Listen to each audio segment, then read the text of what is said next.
March 10th, 2017 is a very special date for me. It was the beginning of my second experience as a Catholic missionary. This time we were heading to Joseguango, a vulnerable community located in the highlands of Ecuador. And as soon as we arrived from our long trip, we were received as heroes. We were no longer students. We had become missionaries. In other words, representatives of God.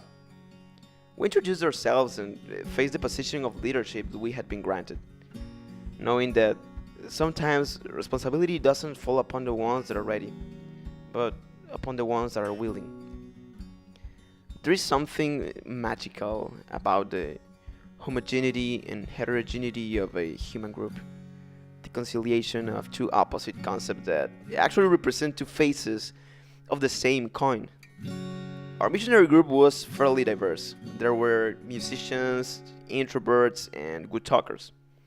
Therefore, this was reflected in the good results of each one of our activities.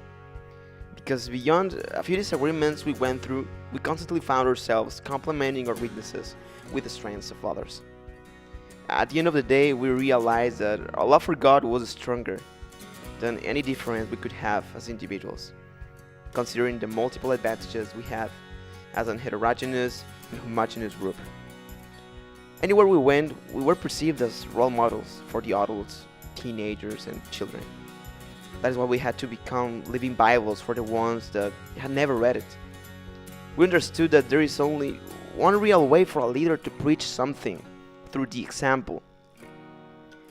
One day, the little truck that transported us caught in fire in the middle of our path to a distant community called Langolo. This meant that we no longer had transportation. We were facing the disjunctive of going back or moving forward. However, it was here where I learned that a leader never claudicates. The truth is that many children full of expectation were waiting for us on top of the mountain, and we had acquired a responsibility as leaders. I believe that leadership is a habit, and like any other habit, its development mainly depends on the type of environment that surrounds an individual. In my case, I still need to discover many things about leadership. Hence, I want to be part of a learning community that is constituted by potential role models and that could provide me with the right tools to serve better, transcending the generic role of knowledge supplier. Nowadays, I feel that I'm ready, that I'm willing to face a new challenge in my life.